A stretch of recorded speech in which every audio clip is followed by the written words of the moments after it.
asokwu baa n'izu achụpụ onye ọbịa n'iro. Isi ala na ihe ime bụ otu nneji n'ọka Igwe zone Imo steeti. Ma bịa na Republic of Ireland, ị ga na-anụ Mbano Community Association. Ejirimara anyị bụ onye aghala nwanne ya, ọnụrụbe nwanne agba ọsọ ya na udo na ọganihu. Isi ala Mbano kwenu ime Mbano kwenu Mbano Community Association Republic of Ireland kwezuo udo na ọganihu. Ọ bụ egwu nduze n'ọzọ, onye na-amaghị agba ya ekwebe n'isi.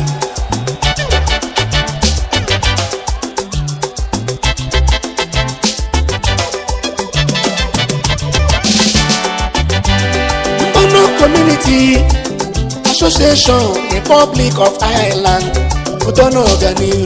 Anyị nwere nze nwokoro, anyị nwere ndụ chiri echichi, ndị ogoro akwụkwọ ọnụ ya.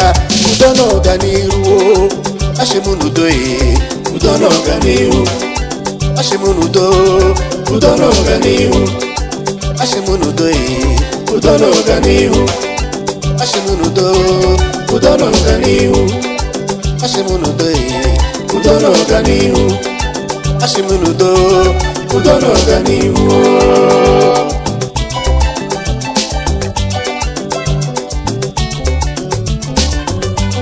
Ịbịa na Ireland, ị ga na-anụ Mbano Community Association.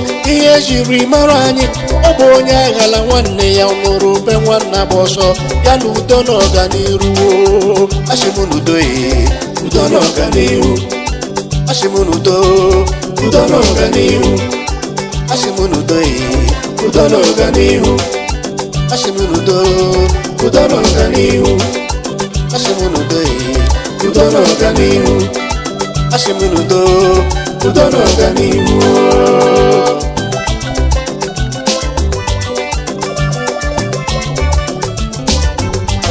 Executive Chairman Elisi Uzoma Afayodoso onye ọma bịa fụmanya o.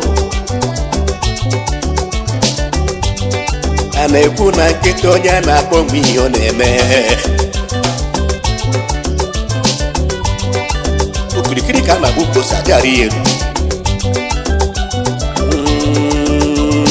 Chai ekele kelere m Maazị Felix Chidi Uzoma, Chairman Mbano Community Association Ireland. Odogwu onye ọma dụrụ anyị gaba na anyị kwụbịa n'azụ. Onye ọma si ama ụzara isi ala Mbano wepụta ya na ezi nwaanyị ya Mrs. Esther Chizorom Uzoma, Emeritus Chair Lady Mbano Community Association Ireland Women's Wing.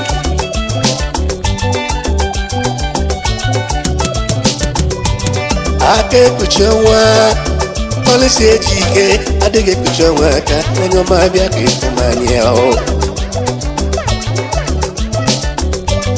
Ọnwa ga-agbarịrị n'ezinụlọ niile, adịghị ekpuchi ọnwa aka. Afagodi ụsọ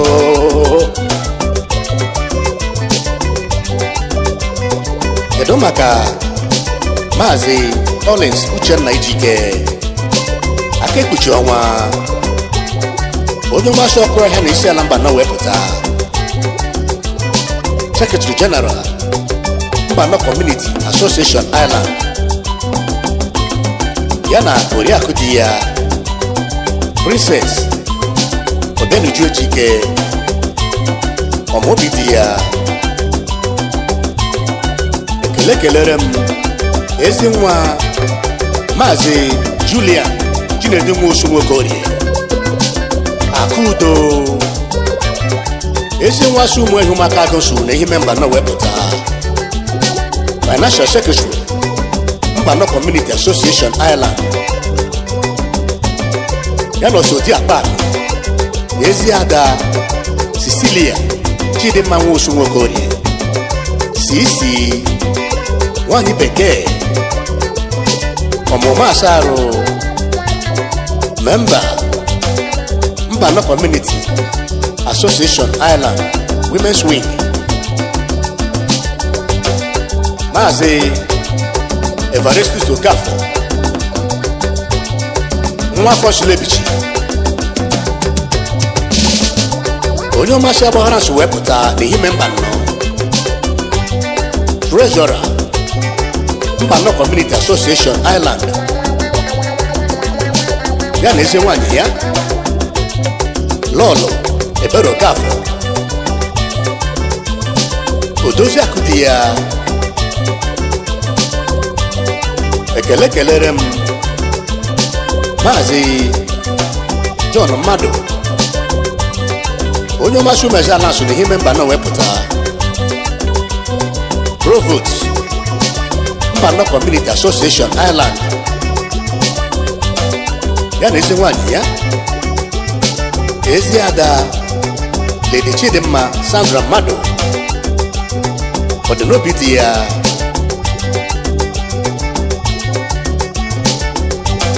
barista lawyer Ugochukwu Ibezim ọnụ m ekene gị onye ọma bịa ka igba egwu legal advisor Mbanọ jem ọnụ a na-ekwu na nkịta onye na-akpọgbu ihe ọ na-eme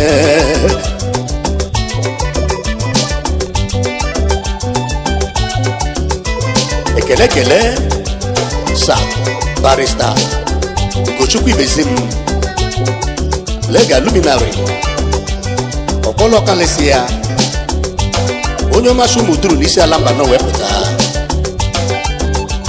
Emeritus Chairman Mbanọ Community Republic of Ireland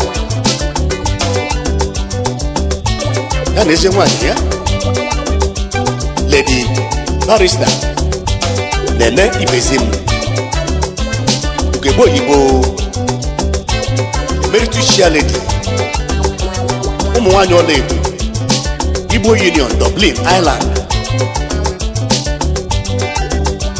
ekene Nze Iziokoro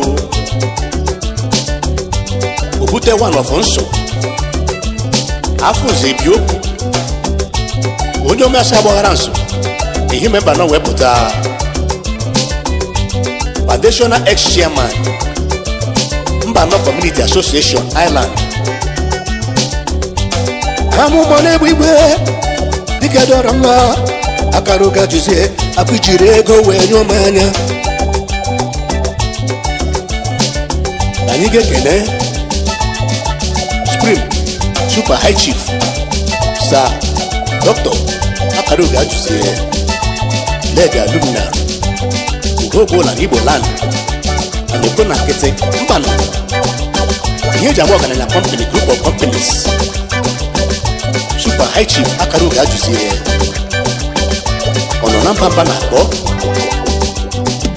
President Anak Group of Companies akara ụga jụzie Foundation ndị nyere aka buru ibu jide nke ichi akara ụga jụzie ugogbola onye ọmasị ụmụaka agọsụ wee bịa n'ime Mbanọ ya na eze nwanyị ya Dr. Mrs. Lọlọ Ngozi Ajụzie mmezi anyị hụrụ di ya Osodieme onye ojii ka onye ọcha mma Maazị Alex Chibuzalem nọ ọnụ na-ekwuru ha onye ọmasị ụmụ eze nke igwe n'ime Mbanọ wepụta Emeritus Financial Secretary na Treasurer Mbanọ Community Association Ireland ya nugo di ya Mrs. Chibuzo Alex Alemno Ochiora Chia Lady Ezi Adam Mbanọ Association Ireland kedu maka Maazị Kenneth Chukwu onye ọmasị ụma nọ nso ihe memba nọ wepụta Emeritus Secretary General Mbano Community Association Island ya na ezi nwanyị ya Lady Linda Chinemerechukwu CEO Billy Wise Kiddies Ventures Limited Owerri. Ekene Chief Government Vitus Nwoke Mayor Akonesobike 1 former man ụmụeze na ihe member nọ member Mbano Community Association Island ya na eze nwanyị ya Lolo Ngozi Nwoke mmiri mara ugo 1 former man ụmụeze Nne Chebiri First Lady Udara Mbise. Ekene Chief Christopher Machukwu Akunedozi Obi 1 n'ụmụdike n'ofe iyi isi ala mba nọ member Mbano Community Association Island ya na eze nwanyị ya Mrs. Nkiruka Nwachukwu Osoderi akụ. Ekene Nze Elda Letus Nwoke Iwu onye ọmasị ụmụalụ akụmụ ihe member nọ wepụta member Mbano Community Association Island ya na eze nwanyị ya Lolo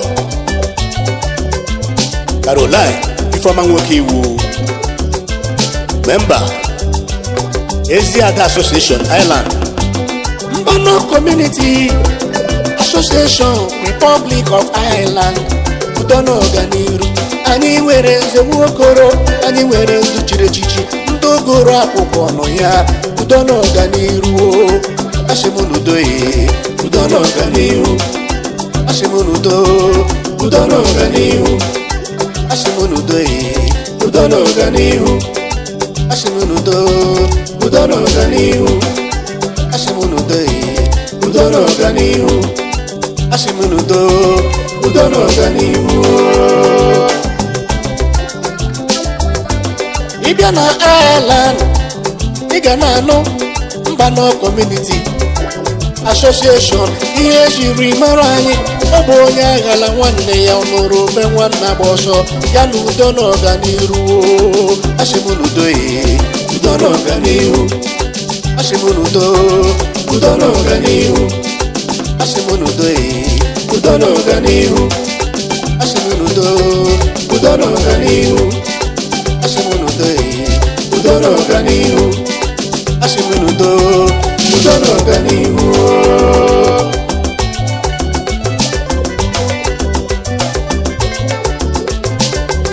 Ekene Maazị Felix Iwuji Feko ọpụta obi 1 of nso onye ọmasị agbaghara so na ihe member na wepụta Chairman Feko International Business System Island ya na eze nwanyị ya Lolo Elizabeth Iwuji Director Kiddies Ventures Nigeria. Kedu maka Maazị Islonye Mamadu onye ọmasị umezala gwara na ihe member nọ wepụta member Mbano Community Association Island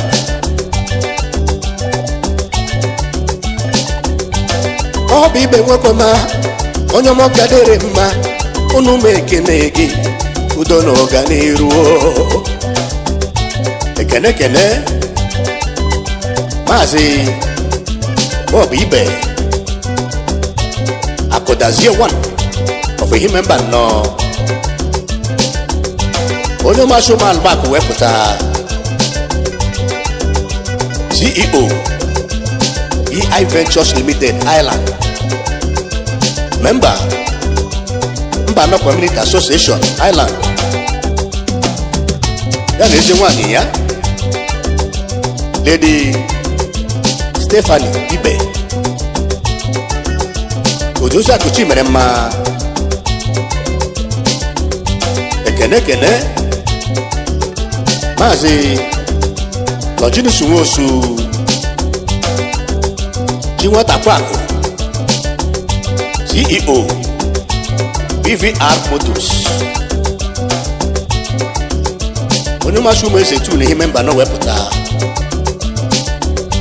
memba Mbano Community Association Island.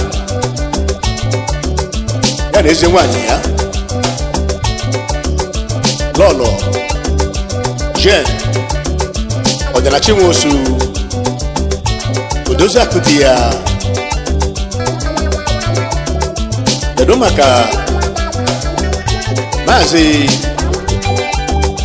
Kenneth Nwekoma Obama, ordinary citizen of Umal Bakuni, him member no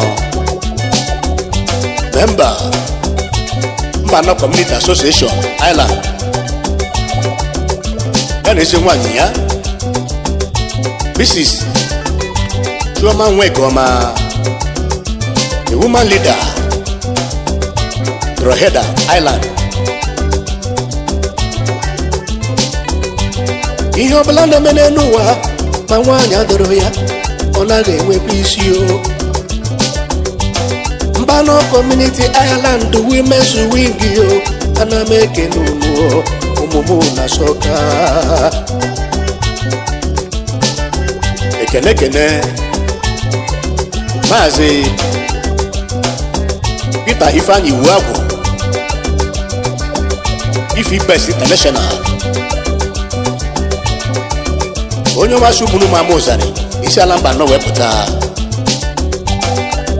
memba Mbano Community Association Island. Ya na eze nwanyị ya Mrs. Chioma Emmanuel Uwagwu.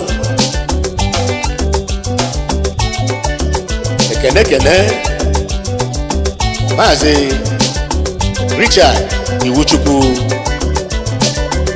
onye ọmasị ụmụ eze tu na ihe memba na wepụta memba Mbano Community Association Island. Ya na eze nwanyị ya Odozi Uchechi Iwuchukwu. Ekene Chief Emmanuel C. Iroka, Nwachi Nemerugo 1 of Ibeme Amaise Autonomous Community, isi ala mba nọ member Mbano Community Association Island.